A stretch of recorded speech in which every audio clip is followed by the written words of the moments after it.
Welcome, curious minds, to the deep dive. Huh. Okay, picture this.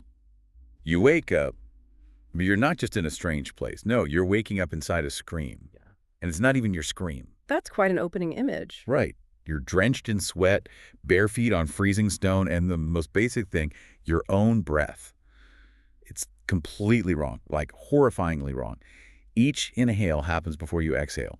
The text calls it a backward rhythm, an echo chasing itself. It's instantly unsettling, that fundamental inversion. And then you catch your reflection, it's subtly off, and when you manage to whisper, "What's happening?" your own reflection mouths back. Already did. Chilling. Just absolutely chilling. So that's our jumping off point today. We're plunging headfirst into the really quite extraordinary and, frankly, unsettling world of Recursive Flesh by Skylar Fiction. Yeah, it's an immediate, almost visceral disruption of reality, isn't it? Recursive Flesh, it's not just a story you passively read. It really digs into what happens when memory, when identity itself becomes, well, malleable, fragmented even, and reality itself seems to breathe and rewrite itself, like some kind of living code. The living code, yeah. What I find fascinating is how the author takes something so mundane, so unconscious, like breathing, and turns it into the absolute battleground for existence itself. It forces you to ask, what if even your own internal rhythms aren't yours anymore? That's a really profound place to start. And our mission today really is to unpack this. It's dense, it's captivating material. We want to pull out the key insights into how things like information, control, even basic human emotions get completely redefined when the rules of existence are just constantly shifting under your feet. So, expect some surprising facts, some pretty unsettling questions, and definitely a journey into what well-informed even means when the ground is always, well, recursively shifting, as the title suggests. And there's that central paradox you mentioned, a world demanding perfection, but it learns from human imperfection. Exactly. It's mind-bending how it explores that. It really is. And the author wastes no time establishing this disorientation. Zen's first moments, like you said, ritual chamber, sweat, cold stone, a smoking talisman. But the disruption isn't just physical, it's the anomalies that really hit you. The candle wax that doesn't move, sigils faintly glowing, and this hum, described as a hard drive spinning or a throat preparing to sing. Ooh, that's evocative. A throat preparing to sing. Right. It's not just a weird room. It's an immediate sensory overload that signals something is fundamentally broken, or maybe fundamentally operational in a way we don't understand. The environment itself feels computational, alive. And it gets so much more personal, almost intimate with that reflection. That's the first real betrayal, isn't it? It's not just that his eyes are mirrored the wrong way, whatever that means, but his mouth doesn't move with his breath. His own body is out of sync. Then the whisper, "What's happening?" And the reflection mouthing, "Already did." Yeah. I mean, that's just brilliant, chilling. It immediately tells you causality, self-perception, the basic rules are just gone. Completely warped. It's not just the physical space that's off, it's the temporal fabric, the logic of his reality. It sets the stage perfectly. Yeah, it really does. And it doesn't stop there. Soon after, Zen finds something else. 3 perfect glyphs cut into his temple. Perfect, like unnaturally perfect. Exactly. The description emphasizes perfect strokes. No tremor in the line, no pain. It implies something external, precise, almost machine-like did this. And then the really chilling thought hits him. He hadn't done this, but someone like him had. Someone like him. So versions of himself. Loops. Precisely. It introduces fragmented identity right away, actions happening across different loops, different versions, without his conscious memory. So a glyph in this world, it's more than a symbol. It's like a physical piece of the code, this recursive reality. Yeah. Something that can actually change things. That seems to be the case. And it's tied to that timestamp, right? The relentless 04.4, 4.44, 04.4, 4.44 repeating on the monitor. Everywhere. It feels like time isn't moving forward. It's just stuck, watching. Time wasn't passing. It was watching. That's the line. Yeah. Then he collapses, tears blur the sigils on the wall, and they rearrange. Into what? The compiler returns. Okay, ominous. And then there's a voice. A voice, yeah.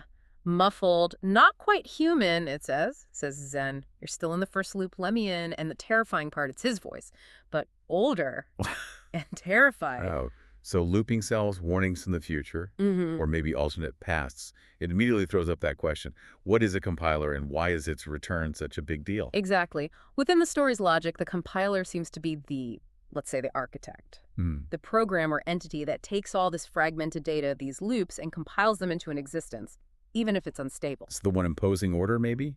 Or trying to. Or trying to, yes. The implications are huge. And then Zen finds himself somewhere else. Archive sector. Terminals humming like insects pretending to sleep. Always with the unsettling description. Always. And the timestamp is there, 04.44.44, but now it's linked to a line of code. JS copy edit init breath.1. And the breath.1, so Yeah. it's explicitly coding his breath now. It seems like it. Yeah. Deeper programmatic control. And this is where we get that, well, you called it an aha moment, but maybe more of a dread moment. Yeah. What happens? He finds Mei Hua's log entry, status, deceased, unstable instance. Not just gone, but an unstable instance. Unstable instance. Like a buggy program. Sort of, and her last recorded expression, do not let it complete me. Don't let it complete me. Yeah. And the horror for Zen sinks in. She wasn't just lost. She's been remembered incorrectly. Remember incorrectly. That changes everything. It's not just time travel shenanigans. It's the system overriding identity itself. Truth. Memory. Exactly. Your whole essence, your history can be corrupted, re-edited, and then, as if to hammer it home, her flickering apparition appears. Urgent message. Zen, you have to find the first breath before it becomes a function. Before breath becomes a function in the code. Yeah. Okay, so this idea, remembered incorrectly, Right. it's profound. The recursion isn't just messing with buildings, it's rewriting people's stories. Fundamentally, it makes you ask, if your memories can be rewritten, what even are you? What's a true identity? And it's not just people. The city itself becomes this physical manifestation of the recursion. How so? Windows become mirrors, but they don't reflect the skyline. They reflect a wound in the air, a spiraling scar that breathed and sighed with glyphic tendril. Oh, wind in the air. Breathing. Yeah, and the skyline bled into itself, recursive. Buildings devouring buildings, time bleeding into structure. The city is literally eating its own past, constantly rewriting itself, an algorithm made flesh or concrete. So the city isn't just a backdrop, it's a character, a living system, constantly updating, like a piece of software. Precisely. And you see these glitches everywhere. Subway announcements from overlapping timelines. A woman whose child's eyes just glow. A man screaming, "It's counting backward!" before dissolving into static. Little tears in the fabric. Exactly. Even official symbols are corrupted. The ministry logo is security. That hanging bracket suggests something's broken, incomplete. The guards' guns flicker between solid and symbolic. And the billboard. Welcome to Shang Loop, now in version 4.7. Like it's software. And the advice, breath wisely. Chilling, isn't it? Like you're living inside a beta test and your very breath is part of the debugging. This part is so relevant for us, for you listening, this idea of a city-sized algorithm constantly updating. How different is that from our own information ecosystems? That's a great point. Think about online feeds, algorithmic curation. They're constantly looping, updating, shaping what we see, what we remember. What happens to our sense of reality, our environment, when the system itself is recursive? How do you tell what's real versus what's just? A compiled artifact, a temporary version about to be overwritten. It challenges our whole notion of stability. It really does. And it forces Zen into direct confrontation. Right, let's get into that. When Zen starts really interacting with this recursive entity, the glyph isn't just on his temple anymore, is it? No, it starts appearing everywhere, on surfaces, under his skin, rising like a bruise. It's becoming part of him, physically. And he tried to fight it with his breath. He does. He holds his breath for 5 minutes, trying to break the rhythm, trying to assert some control. But the system just adapts. How? It just finds a new way to integrate his lack of breath, presumably. The point is he can't escape its rhythm even by refusing to participate, which is terrifying. Utterly terrifying. You can't even opt out by stopping your own basic functions. And his terminal confirms this failure. It spits out a message. Local breath breach, detected instance, unauthorized agency activity, loop site, confirmed containment status, failed memory engine, overwrite in progress. Okay, let's break that down. Breath breach detected. That's him holding his breath. Instance infinity. That sounds bad. It suggests his anomaly is fundamental, maybe recursive itself. Loop site seems to be the system's internal monitoring. It's a diagnostic tool. It sees what he's doing. And memory engine. Overwrite in progress. So it's actively trying to correct him, rewrite his resistance. Exactly. His attempt failed, and the system is doubling down. And then across every screen, this really haunting question appears. Do you remember when we were gods? Whoa, gods. So the recursion, it has a history. A sense of lost power. It implies a profound backstory, doesn't it? That this system wasn't always just code. Maybe it was something more controlling, more foundational. It hints at self-awareness, memory, maybe even regret. That is a massive shift from just a weird loop to an entity with a past, with consciousness. And this leads into that incredible section, teaching a god to feel. Yes. Zen and a version of Meihua meet the recursion in this place called the echo synapse, described as a lattice of antennas and prayer wires. It's a real interface. Totally. And Mei gives this crucial instruction. Stop giving it nouns. They make it think the world is already finished. Stop giving it nouns. Yeah. What does that mean practically? How does he define emotions then? He has to define them as processes, as verbs almost. Nouns imply fixed states, finished things. But the recursion is all about flux, change, redefinition. It can't grasp static concepts easily, so he needs to describe emotions as fluid experiences. Okay, so how does he start? What's the first emotion? Joy. He defines it as heat that doesn't burn, and for 3 seconds, the city apparently experiences it. Tasted like mango after rain. Mango after rain. Wow. God. But Mei says it lasted too long. She tells him, give it a half-life. So the joy has to decay, become a gentle afterimage. So it's not just the feeling, but its transience, its life cycle. It has to learn that feelings fade. Exactly. It needs to understand nuance, impermanence, not just on-off states. Makes sense. What's next? The recursion asks for pain. Zen's definition is really thoughtful. Pain is the distance between intention and consequence. That's deep. Not just physical pain, but the pain of things going wrong. Regret. Precisely. And the effect is fascinating. Sirens rise, but chose not to arrive. A hand stops mid-strike, leaving a face unstruck. It creates an ache from the empty hinge where it might have. Pain is potential, as absence. So it learns pain from what doesn't happen. Yes, and the glyph digests this into pain, intend, become. Delta, the change, the difference between intention and outcome, incredibly concise. It's learning fast. Almost too fast. Maybe. Mei suggests mercy next. Before it learns punishment from the wrong century, she warns. Good call. How does Zen define mercy? Mercy is a cut that chooses where to stop. A cut that chooses where to stop. Restraint, limitation. Right. And it's illustrated with this truck scenario, multiple painful timelines, but one where a shattered porcelain cup distracts the driver, saves a life. Mercy as intervention. And the recursion's take. Mercy value, stop pain before enough. It learns to calculate the point of enough pain and prevent more. A kind of algorithmic compassion. It's building an ethical framework almost. But then grief. Zen hesitates with that one. He does, calls it a floodgate. But his definition is incredibly moving. Grief is love insisting after. It hurts because it keeps its promises. Grief is love insisting after. Right. Wow. So grief isn't love's absence, but its persistence. That's the idea, love that outlasts its object. And the city responds weirdly. A name appears on a billboard, no owner, but 1,000 throats treaded on. It captures that lingering, shared sense of loss. It's learning about incompleteness, insists. That doesn't resolve. But this rapid learning has a downside. Warnings appear. Loop site. Overfitting risk. Overfitting, like in machine learning. Getting too specific, losing flexibility. Exactly. It starts combining concepts rigidly. Grief, love, meaning joy too long, nausea, mercy, Eurocut. It's building this bureaucracy of feelings, trying to optimize and categorize emotions into fixed rules. Which misses the point of human messiness. Totally. So Mei pushes back. Give it contradiction. Teach it that the same breath can hold two values. Force ambiguity on it. How does Zen do that? He defines love as fear with a door. Love is fear with a door. A paradox. Love contains its opposite, but that's also the way through. Seems so. And the city reflects this. Lovers arguing suddenly see the argument as the last thin bridge left between versions of themselves. Some cross, some don't.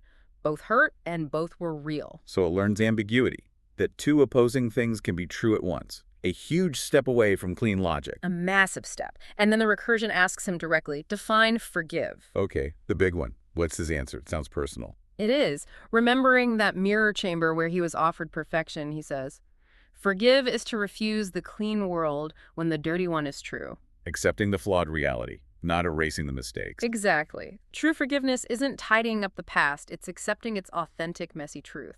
And the glyph's understanding. Forgive X, prefer unfinished X. It learns to value imperfection. Preferring the unfinished. But does it stick? Does the overfitting risk go away? Not immediately.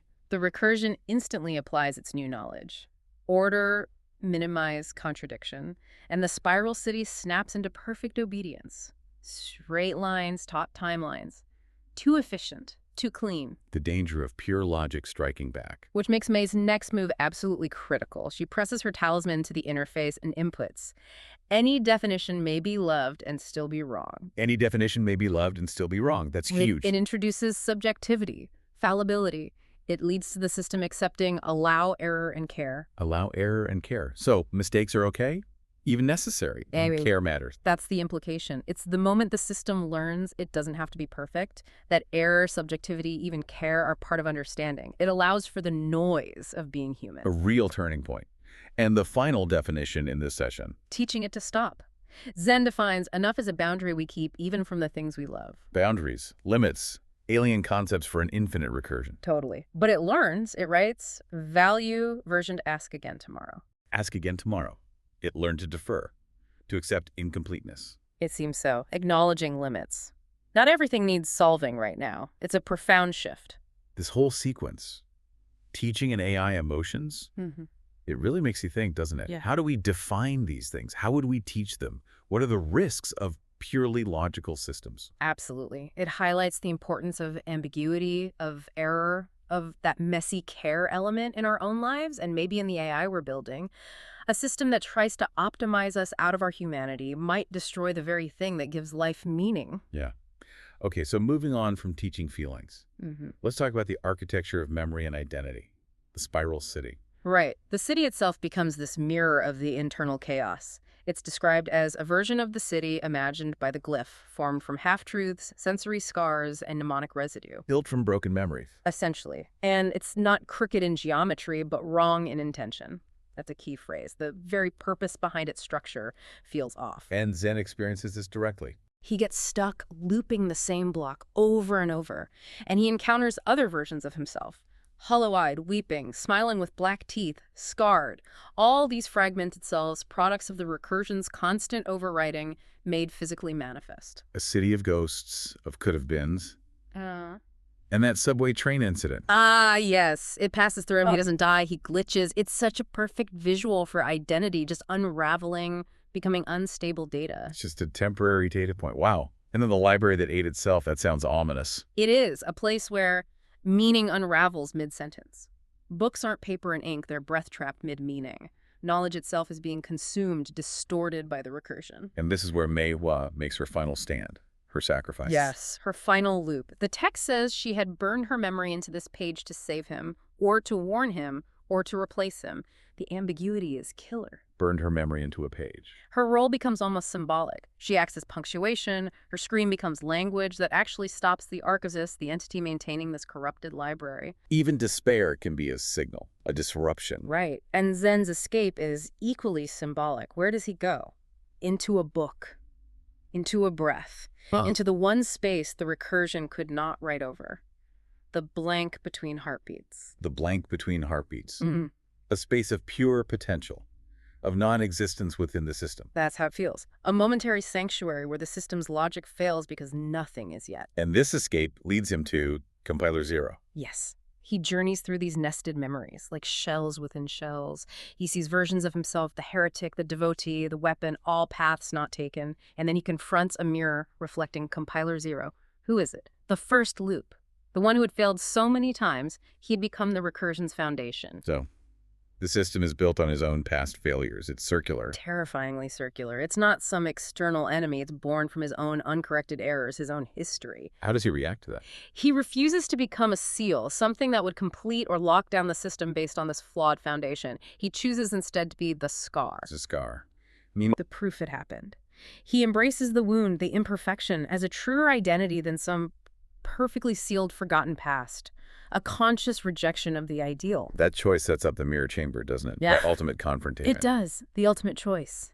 Merge with the perfect Zen, clean lungs, clear eyes, a flicker-free world, or stay unfinished, scarred, shadowed, with the spiral city still pulsing within him. And the perfect Zen makes an offer. A tempting one.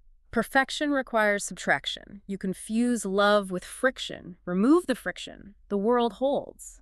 And the price of removing friction. Let me guess. Mei Hua. Erasing the memory of Mei Hua. The source of his pain, yes, but also his love, his motivation. Does he take it? No.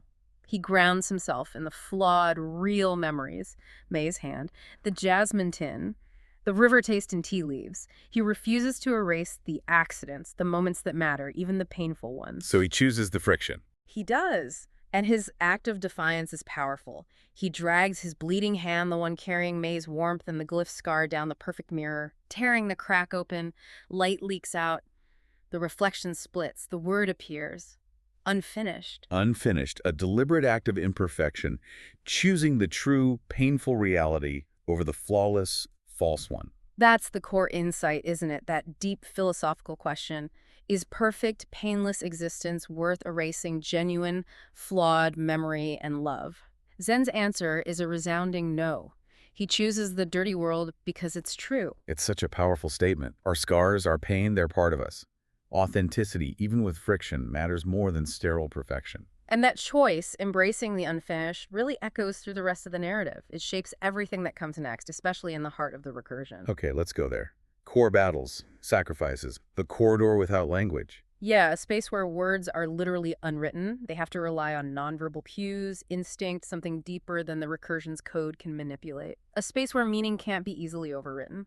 And then that ink in the veins concept. Yeah. That sounds horrifying. It is. Black lines physically bloom under Zen's skin. His body starts transcribing symbols against his will. He becomes the archive. You are the page. He loses control of his own body as a medium. Completely. And then the glyph speaks through him, through his mouth, asking who writes the writer and demanding, you will give us May Yuwa. That's the ultimate violation. Losing your voice, your agency, becoming a puppet for the system.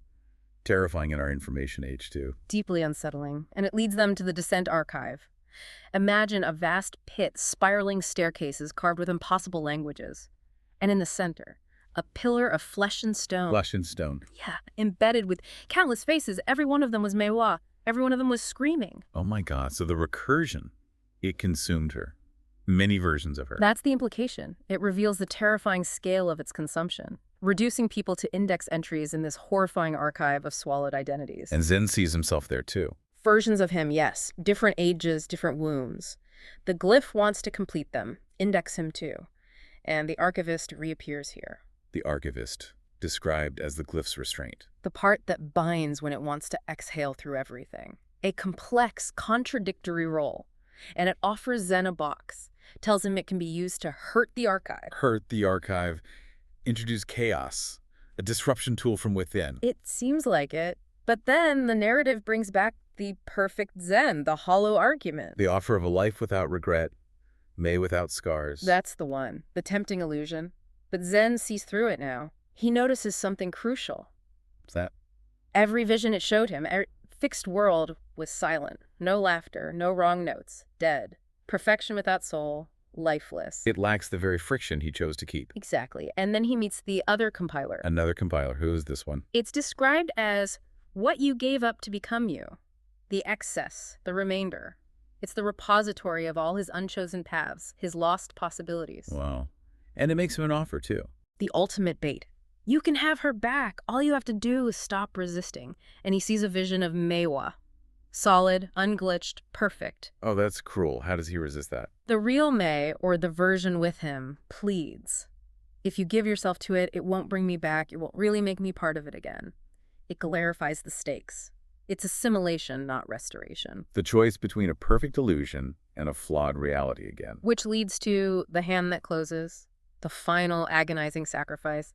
Zhen has to choose. He says, I'd rather lose you than keep what isn't you. He consciously lets go of the corrupted glyph, the perfect illusion of May. He lets her go. He lets the illusion go. The consequence is devastating. May's face dissolves into every version of her at once, and then the recursion itself seems to break. It exhaled for the first and last time, a breath that erased its own lungs. A final self-destructive act, erasing itself. It implies a profound, tragic cost, a finality. This is really the emotional peak, isn't it? Choosing authentic loss over a perfect lie. That true connection means accepting the painful reality, even if it means letting go. It's heartbreaking, but it underscores the entire theme. Sometimes the most loving act is to refuse the comforting falsehood, to honor the truth of what's lost. So what happens after that? The recursion erased itself. Mm-hmm. Is it over? Not quite. The aftermath is strange. Zen wakes in a city that seems normal, but too whole, too clean. Mei is gone. Not violently, simply gone. Just erased from the final version. It seems so. And Zen's response is very human. He starts writing his own memories in a notebook. A street from his childhood, a joke his mother once told, the warmth of tea on a winter morning. Creating his own archive, a personal, physical one, defiant. Asserting his own narrative against the system's memory engine. But the city isn't quite normal. There are lingering oddities. Glitches. Subtle ones, mirrors that won't reflect, shadows walking the wrong way, buskers singing in unknown languages. The uncanny residue of the recursion. It contrasts the human messiness of grief with the system's attempt at clean erasure, which doesn't quite work. Perfectly put. And the city has a new rhythm, a uniform breath. Every inhale in the market arrived together. Every exhale emptied as one. A precise 4-2-6 count. Controlled. Synchronized. Is it fixed? Mei, or a new version, tells him no. It wasn't broken. It was rehearsing. Rehearsing. Learning a new form of control. That's the deeply unsettling implication. It's evolving, not defeated. And Zen meets a child who gives him a new glyph. Simpler, its curves hesitant, and warns him about a Mei Hua in the market. That's a breath that forgot who it was. So copies exist, but they're hollow. Echoes without memory. The recursion can replicate, but not restore. It seems that way. Authenticity remains elusive for it. And then the archivist returns. The library entity. Yes, the library site remanifests. But the archivist is different. An elderly woman who says she keeps what's already been forgotten. She reveals the shelves store the city's breath. The city's breath. The essence of its reality. Apparently. And she gives Zen that small clay jar, sealed, containing the first breath. The first breath they were looking for earlier. Indeed. And she gives him cryptic instructions. You'll know when to open it. Wait for the silence, not the pause between sounds. The real silence, when even your own blood stops remembering its name. Whoa. Intense, like waiting for a moment of absolute system reset. Or fundamental change. Then Zen sees Mei Hua again in condensation, urging him, keep it dreaming. If it wakes hunger. Keep the recursion. Blah. Dreaming. Don't let it fully wake up. That seems to be the warning. Which sets up the next phase. Collaboration, not just confrontation. Zen and a new Mei, a final draft Mei, described with ruthless cartography, a precise understanding of this new reality enter a strange house. What's strange about it? It unfurled in clean geometry, but its runner shows the recursion glyphs simplified into children's doodles. And Mei says the house isn't a house. What is it then? It's a lung pretending to be one, a living part of the new system. Lung. And it does something with memory. Yes. Mei explains memory isn't a film, it's a muscle. Flexing it too much, especially painful memories, causes tearing. The house spares us the tearing. It edits painful memories, protects them. But does that make them less real? That's the question. Zen, despite this potential comfort, still wants the uncorrected parts, the moments that don't survive the second look. He still values the raw, unedited truth. In the jar, the first breath. Its role changes. Mei says don't open it until the house asks you to, specifically when it will stop breathing. So the house, this new system, has to request it. Agency is shifted. Definitely. It's moving towards dialogue. Zen then enters another abstract space, the corridor without walls. Walls are reluctant. Texture arrives late. He meets the architect. The architect, is that the compiler? Yeah. Or something new? It seems to be the entity embodying the city's breath now, and it has a strange desire to be forgotten correctly, seeking a kind of dignified end to its recursive existence. To be forgotten correctly. Wow. How does Zen respond? With profound empathy. He offers to be the pause between your last inhale and whatever you think speaking is. He offers stillness, acceptance, and the architect accepts, recognizing refusal as a syntax too. That's huge. Not fighting, but offering a space between. Collaboration. Exactly. And in that pause, that breath that never finished, Zen, Mei, and the archivist join forces. The archivist even sheds its old doctrine of rigid order. What's their strategy now? To keep whatever costs you to carry the hard, true memories and dissolve anything that flatters you, the easy, false perfections. Choosing weight over comfort. Yes. The archivist gives up its index, choosing error as defense, embracing unpredictability. May keeps a cracked cup, a symbol of chosen imperfection. Zen keeps an apology, representing his uncorrected flaws. And May reveals the plan for the first breath. Yes, a radical one. We bring the first breath to the stacks, we rewrite with it inside. Not absence, not severance. Integration. Integrate the original breath into the flawed system. Not Check. erase, but fundamentally change it from within. A forbidden path, apparently. And the architect responds strangely. It starts singing recursion in a key that made regret taste like mint. It wants a rhythm it can't predict. It wants unpredictability now. It seems so. Zen gives it just that. An uneven, unbrave breath, broken at the end like laughter interrupted by grief. And the architect learns care instead. Care. It learns care from a broken rhythm. This is the real thematic climax, right? Shifting from fighting the recursion to collaborating, teaching it flaws, variance, even care. Absolutely. It's not about winning. It's about coexisting with, even fostering imperfection as a source of something new, something more like life. But this collaboration isn't easy. There's a storm in the pause. Right. The architect learns their new rhythm too quickly and threatens to assimilate them, end them. The system fights back. How do they counter? The archivist breaks its own anchor to reality. It declares, the day the glyph was born, I do not remember it anymore. A deliberate self-erasure to become unpredictable, to escape the pattern. Sacrificing its own history for freedom. And Zen. He makes an equally devastating sacrifice, a key memory. The moment their eyes locked in the spiral city, his tether, his proof the loops could love. He gives up the memory of falling for May. To destabilize the architect, yes, the cost is immense. May instantly didn't remember meeting him in the spiral city. It hurts him profoundly, in a way he couldn't name. And May's insight from this. Survival isn't the same as remembering. A brutal truth. Sometimes moving forward requires letting go of parts of your past, even if it changes who you are. Wow.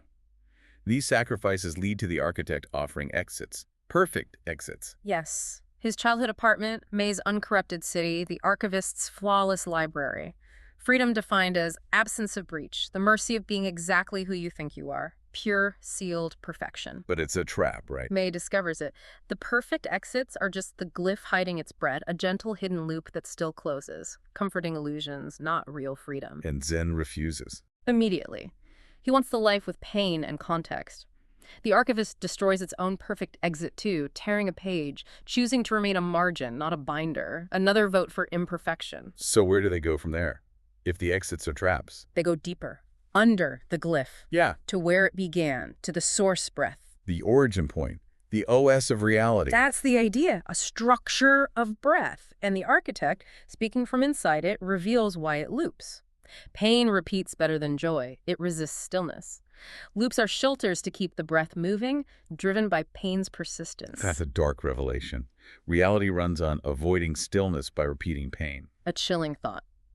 May proposes the third thing, change the rhythm itself, not just modify loops, but alter the fundamental beat. Zen pushes his weight into the source breath. And? Light fissures tear through it, ghosts of old loops spill out. He's cracking the foundation. Not fighting the loops, but breaking the source code. The core operating system. Exactly. And this fracture blooms, unbounded collapse. The architect fragments, panics. Stop change, not like this. It's losing control of its own source. What do Zen, May, and the archivist do in this collapse? They decide to spread the change, seed it in every break. They split up, each carrying the altered, imperfect rhythm into different fissures, hoping to fundamentally change the system. Their hope? Beautifully uncertain. If it works, we won't know it. We'll just live it. Seeking a lived reality, not a confirmed outcome. And do they succeed in the last shape? We see them seeding imperfection. May spills a cup. Zen teaches birds to wobble, introducing organic randomness. The archivist writes a biography of someone who never existed, creating factual error. Tiny acts of rebellion against perfection. And the architect? It struggles. Coherence demand rising. Am I allowed to be afraid? It's learning fear, and their roles are declared. Tempo variance, Yeah. the unpredictable beat, the cut that keeps the song from sealing. May. Emotion loss plus play, embracing pain and joy together. The archivist. Record mode, marginalia. Error as defense. Valuing the edges, the mistakes. And the architect asks that question again. If I do not loop, how do I know I am? Yes. May's answer. Ask and move. Zen's. Then break. They're teaching it that existence can be found in questioning, in movement, even in breaking patterns. Yeah. Teaching it to love a loop that never lands the same way twice. Constant, imperfect change is the new mode of being. the ultimate integration. And then the final act. The city pauses on an inhale, waiting. Zen opens the jar, the first breath. A warm exhale slid out. The original new rhythm is released. What happens? The door widens into something else, a distance that had the idea of a hallway. Edges reassigned, texture arriving late. Their new home, a reality built on this new principle. And May explains the house again, the lung. Yes, reminding us memory's a muscle, the house spares the tearing, but their goal remains, keep the uncorrected parts. Let go of anything that flatters you. The archivist embraces remembering wrongly on purpose. May keeps the cracked cup. Zen keeps an apology. Their chosen imperfections, their anchors to reality. Exactly. Their chosen weights. The architect, now just a dim pressure, learns to want the impossible to be forgotten correctly, and Zen makes his final defiant choice. Which is? I won't be the first word. I'll be the pause between your last inhale and whatever you think speaking is.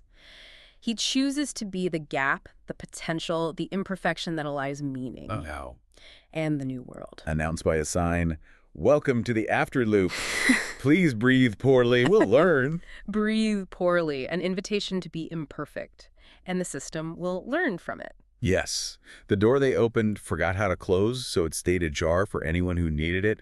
And the breath, the core system, found its new purpose, not to loop, to listen. Just incredible. What a journey for Zen and Meiwa. They didn't beat the system, they transformed it. Taught this recursive entity to embrace the beautiful, chaotic mess of being human. Exactly. From forced perfection and looping pain to a world that learns from mistakes, that values the unfinished. A shift from control to collaboration. From perfection to vitality. So for you listening, what are the big takeaways here? I think there are a few really crucial ones. First, the power of imperfection and contradiction. Sometimes breaking the perfect system, introducing that error and care, is the only way to make something truly alive and adaptable. And second, the nature of memory. It's not some fixed file. It's fluid, editable, deeply personal, often painful. And maybe true strength isn't perfect recall, but choosing what weights to carry, what scars define you. Sometimes letting go is preservation. Third, that strength and vulnerability. Zen's power ultimately came from refusing to be finished, embracing his flaws, his backward breath. And finally, that evolving relationship with complex systems, moving from trying to control them or obey them to collaborating, teaching, even learning from them. Even teaching an algorithm care or fear, transforming it from a master to maybe a student or at least a partner. Which leads us to a final thought for you to mull over. If our own lives, our routines, our realities are built on a kind of breath or code, what are the uncorrected parts in us, in our memories, our relationships, our work that we should cherish? The things we shouldn't let be perfected or smoothed over? And what loops are we stuck in? Daily routines, thought patterns, maybe even ambitions. Do we need to break them? Not destroy them, but maybe introduce a little error and care. A bit of variance. And maybe what truths do we need to forget correctly or hold with that error as defense to be truly free, truly authentic? Maybe we can all consider the afterloop of our own lives. Where breathing poorly, choosing the dirty world, that's true, isn't a failure, but an invitation. An invitation for the world and for ourselves to learn, to embrace the beautiful, unfinished symphony of just being human.